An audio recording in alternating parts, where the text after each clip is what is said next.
आपका नाम क्या है? राजेश कुमार खैरा पहाड़ी। Mobile number 7546892019।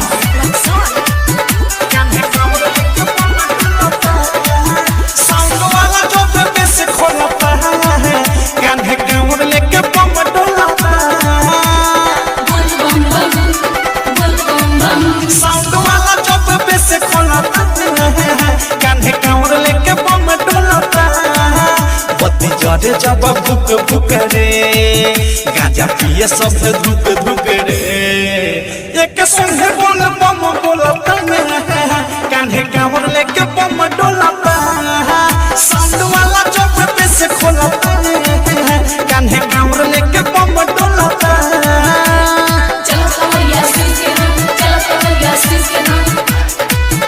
आपका नाम क्या है? राजेश कुमार खैरा पहाड़ी। Mobile number 7546892019।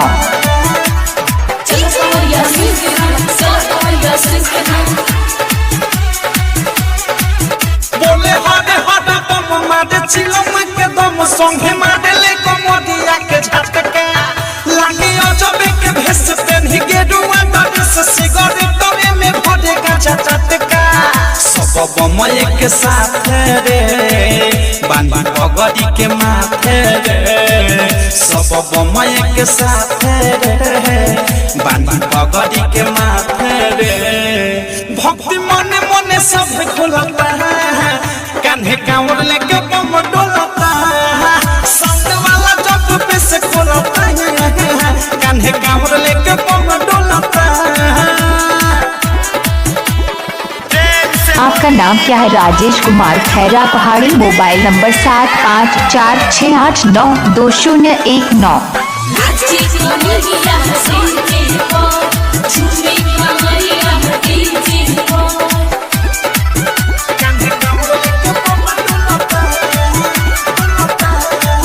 चाहे होके धीरा बम चाहे होके डाक बम लागे के हुसना के हुआ जमाने गोडे रोके ना डोकाए जब तनी को पिराए पटवा ले मिले गरम पानी हिले कांवर के घंटी हो देखो नाच तारी अंती हो हिले कांवर के घंटी हो देखो नाच तारी अंती हो भौजी भैया से नहीं बोलता कान्हे कांवर लेके बम डोलता साउंड वाला जब बेस खोलता कान्हे कांवर लेके बम डोलता।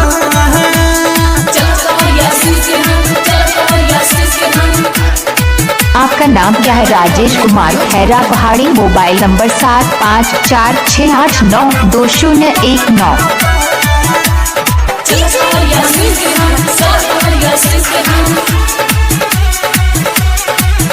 देखो झुमता रे ताल बम बीकी विशाल अनुराग बम हो समय न बारे साथ प्रेमी अवधस बद सहाया मुकेश आज चलो दिल भोला के सहारे कबो थाके नाही गोड़ावा हो चुभे पत्थर ना रोड़ावा हो कबो थाके नाही गोड़ावा हो चुभे पत्थर ना रोड़ावा हो डाली जोई से कमरा डोलता कान्हे कांवर लेके बम डोलता। आपका नाम क्या है? राजेश कुमार खैरा पहाड़ी। Mobile number 7546892019।